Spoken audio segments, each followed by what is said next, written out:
Serge, bonjour. Bonjour Jean-Pierre, c'est un plaisir de te retrouver, Oui, de te retrouver en vrai pour un footing commun. La dernière fois qu'on s'est vu, on est allé courir ensemble tu m'as fait visiter Montmartre sous une pluie terrible, ah mais oui, ça reste un très beau souvenir et on refera ça dès qu'on peut sortir de notre zone de 100 km, mais chaque chose en son temps. Déjà, on a pu sortir de exactement. chez nous pour courir sans avoir peur d'être appréhendé, c'est déjà bien. Bon, je te reçois en tant que rédacteur en chef aujourd'hui, rédacteur en chef de la revue Esprit Trail.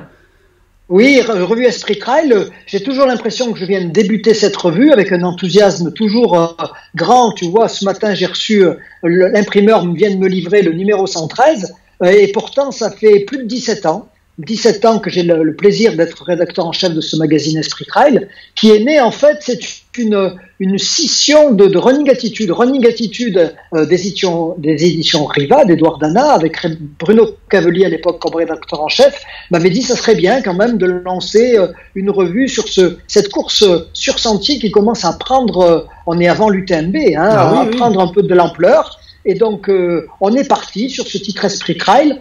Très vite, Edouard Dana, l'éditeur de Riva, et Bruno m'ont laissé la main. Et je peux dire que depuis 17 ans, je mène avec enthousiasme et grand plaisir ce magazine qui a été jusqu'à il y a à peu près 2 ans mensuel, donc un numéro tous les mois, 2 hors-série, c'est-à-dire quand on fait 14 numéros par an, c'est un vrai challenge. On y pense tout le temps, en fait. On pense à celui à sortir, à celui à venir.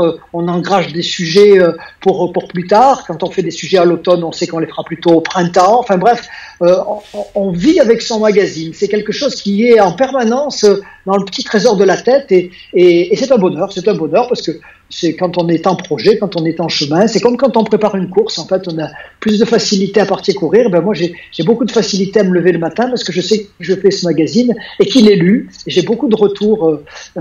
J'essaie de m'investir dans les textes, de m'investir dans les éditos. Je relis tous les textes et c'est vrai que tous ceux que je croise et qui me disent ah, on adore ce que vous écrivez, c'est un petit bonheur comme disait Philippe Delerme, un petit bonheur de tous les jours.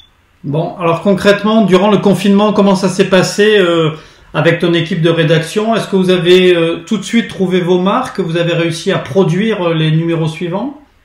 Alors, il y a 2 temps. Donc, il y a le numéro 112, hein, numéro 112, donc numéro 112 qui est donc en kiosque. En fait, il a été imprimé et il a été distribué juste avant le confinement, puisqu'il a été distribué courant mars. Et donc, il devait vivre le mois de avril et mai. C'est le numéro daté avril et mai. Donc, imprimé, il a pu être distribué là où il pouvait.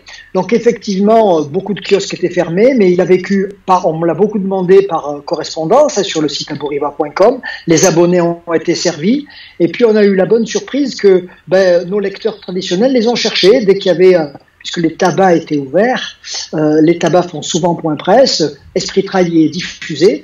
Donc je pense qu'on a pu quand même faire vivre ce numéro 112, donc daté avril-mai. Et puis, donc, on a réalisé, pendant ce temps de confinement, ces 2 mois, avec mon équipe rédactionnelle, on a pu réaliser, se concerter, le chemin de fer a évolué, j'y reviendrai. Là, on va passer sur le problème de la fabrication, donc maquettage, impression. Aujourd'hui, donc, personne ne l'a encore vu, il n'est même pas sur le site, donc voilà le numéro 113, donc daté juillet, qui est arrivé de chez l'imprimeur ce matin. Donc le tout, c'est pas de l'avoir, c'est pas comme quand on met en ligne, on appuie sur un bouton et puis tout le monde l'a chez eux.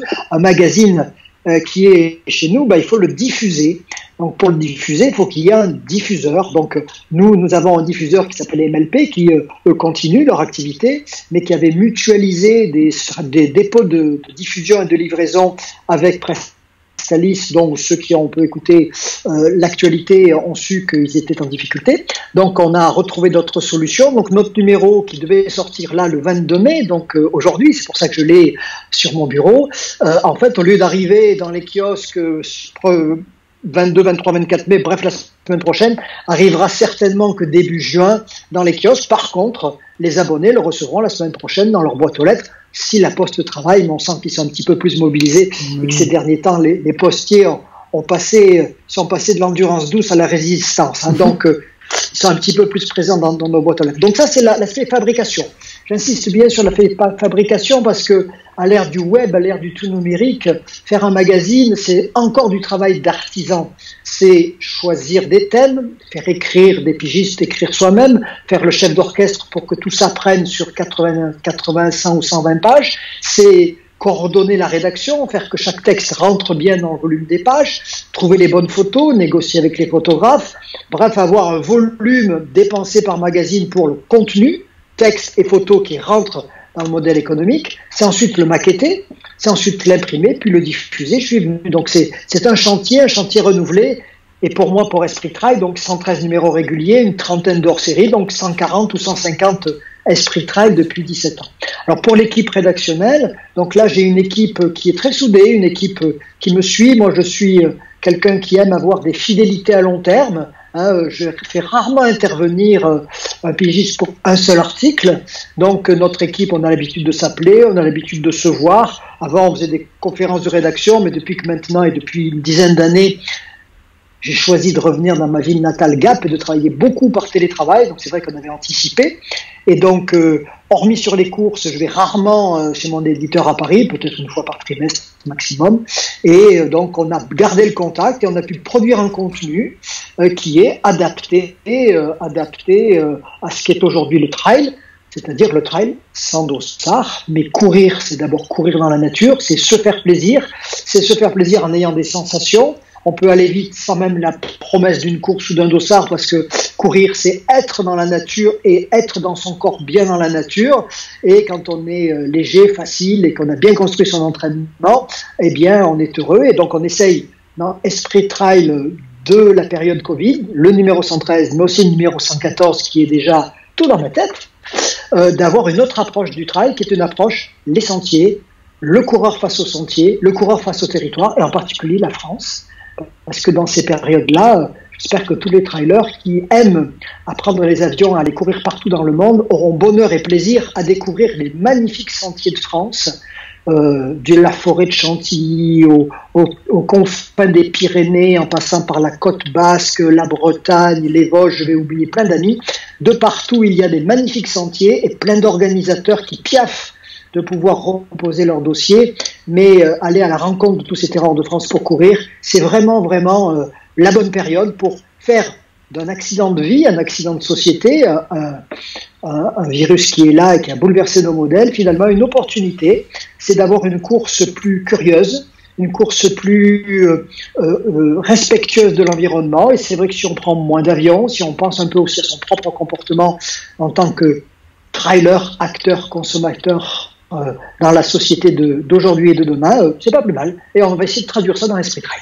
Bon, et concrètement, ce numéro qui est sorti et qui a été conçu pendant le confinement, est-ce que tu as modifié le chemin de fer c'est-à-dire tu avais réservé des places pour parler de course. Est-ce que du coup il a été modifié dans une grande globalité ?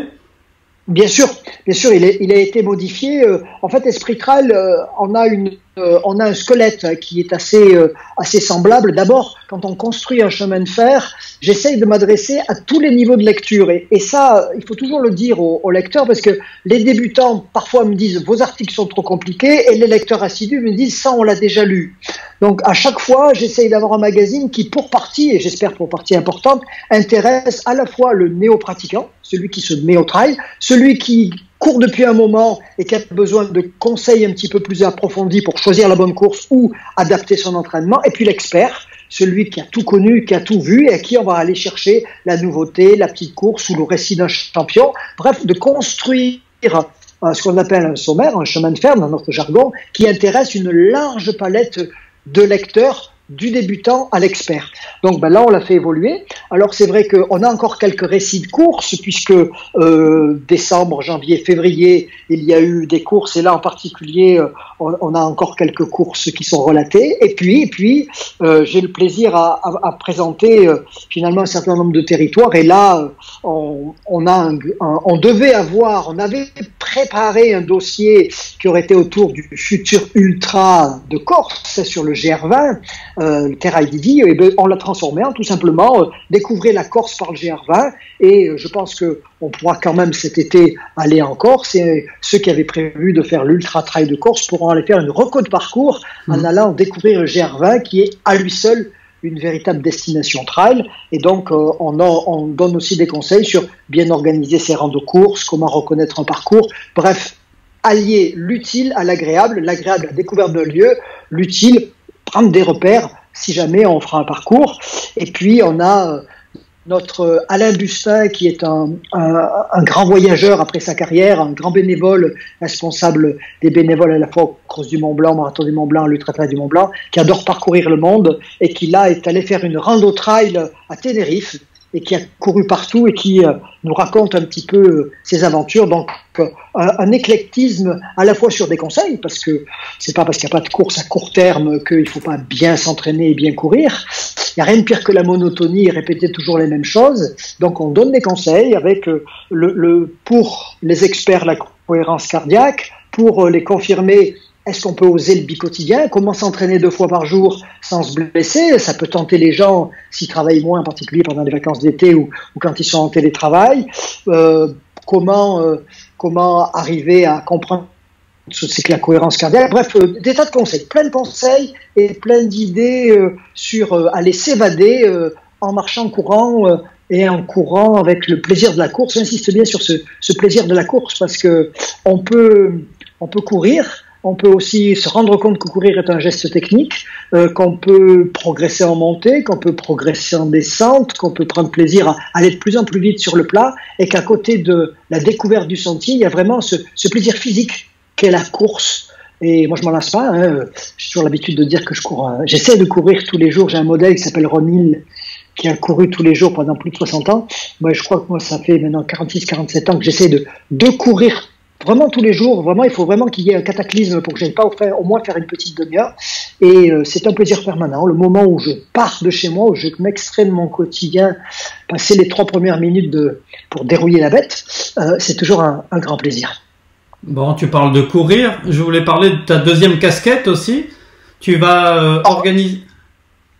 Oui, organisateur. Oui. Organiser, ça a toujours été ma marotte. Je crois que ma première organisation, c'était en 1983 avec mon papa. On avait organisé la montée du col Bayard et on avait fait venir à l'époque, pour ceux qui ont un peu de mémoire historique, Jackie Boxberger, Joseph Mahmoud, enfin vraiment tous les grands coureurs de l'époque étaient venus se frotter à cette montée du col Bayard, qui est le col qui domine la ville de Gap, à l'époque où les courses sur route, les courses de côte sur route avaient la cote. Et puis depuis, j'ai toujours aimé organiser des premiers championnats de France de montagne en 1989, des Coupes du Monde de montagne. Bref, j'ai toujours aimé organiser. Donc après un cycle de 10 ans d'organisation de Gap en Cime, c'est vrai qu'au bout de 10 ans, c'était bien de passer la main à une équipe qui aujourd'hui continue cette organisation, le Gap en Cime, et qui accueillera d'ailleurs le 3 et 4 octobre, au 4 et 5 octobre prochain, les championnats de France de trail pour la seconde fois après 2013. Donc nous avons lancé, et là je dirais que c'est une coproduction, le Grand Trail de Serponçon, qui est né en fait, j'en ai vraiment pas la paternité, c'est vraiment une idée commune d'une envie de François Daen, de ses défis personnels. Vous savez que chaque année, il part sur un grand défi où il va faire une longue bambée de 100, 150 ou 200 kilomètres sur un bel itinéraire, et de Jean-Michel Forvincent, son manager, son ami, qui est d'ici, de Savines, donc près du lac de Serponçon, et qui m'ont dit pourquoi pas lancer ce grand trail. Et donc j'ai dit banco, c'est un peu de mes caractéristiques que parfois je regrette de dire oui très vite et après de devoir assumer, mais bon, on s'est lancé. Et je peux dire que sur ce grand trail de Serponçon, j'ai l'immense bonheur d'avoir autour de moi une dream team, puisque avec Jean-Michel Forvincent, Patrick Michel, Cyril Cointre, enfin avec des gens enthousiastes, Romain Giacometti, Arthur Gunz, enfin bref, j'ai une trentaine de personnes au comité de direction mobilisé. Et ce grand trail de Serponçon, nous avons tenu à le faire avec les organisateurs déjà des Hautes-Alpes. C'est-à-dire que la plupart de ceux qui m'aident à organiser sont déjà organisateurs d'autres trails dans les Hautes-Alpes, et donc ils cumulent leur savoir-faire pour faire cette grande bambée de 178 km.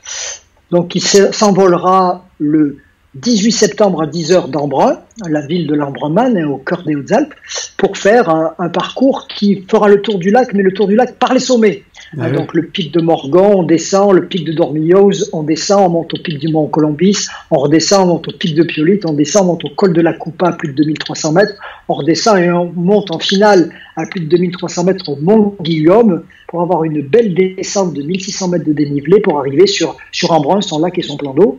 Donc, la caractéristique de ce trail, de ce grand trail, et là c'est vraiment un dialogue et c'est l'éthique et la volonté de François Daen de faire un trail où on oublie un petit peu tout le bling-bling, j'y reviendrai, pour avoir l'essentiel du trail qui est d'être sur le sentier, de réapprendre l'autonomie et l'entraide. C'est pour ça qu'il a tenu à ce que l'on fasse non pas un trail individuel, mais un trail par équipe, équipe de 2 ou équipe de 3. On est indissociable par 2 ou par 3 du début à l'arrivée. Si on part à 3, on peut arriver à 2. Si on part à 2, il faut arriver à 2. Avec des bases de vie, 4 bases de vie, où là on pourra se reposer, se restaurer, mais très peu ensuite de ravitaillement pour apprendre vraiment à gérer cette autonomie, avec un balisage bien sûr, mais un balisage qui impose à chaque concurrent d'être attentif au parcours. On n'aura pas, c'est pas un cross-country, il n'y aura pas une rubalise tous les 30 mètres. Bien sûr, il y aura une trace GPX, on aura un balisage qui permettra d'éviter les pièges, mais on demandera à chacun de redevenir ce qu'on était tous au début, des gens qui partaient sur le sentier, qui voulaient aller d'un point A à un point B, qui devaient être comptables de son itinéraire, de ne pas se tromper, et comptables aussi de l'énergie qu'on avait dans le sac à dos pour arriver jusqu'au bout. Donc on essaye de privilégier la sécurité, la qualité du sentier. En ce moment, on a des bûcherons bénévoles qui vont enlever tous les arbres. La semaine prochaine, on est tous les jours sur le parcours avec Patrick Michel, Jean-Michel Fort-Vincent et chaque responsable de tronçon, puisqu'on découpe tout ça en tronçon avec chacun un pilote de tronçon de 30 ou 40 km. Et donc on sera sur le sentier pour s'assurer que tout va bien. Et vraiment, on va essayer de faire que l'essentiel, ça soit la convivialité, mais aussi la simplicité. Avec, il n'y aura pas de salon de running.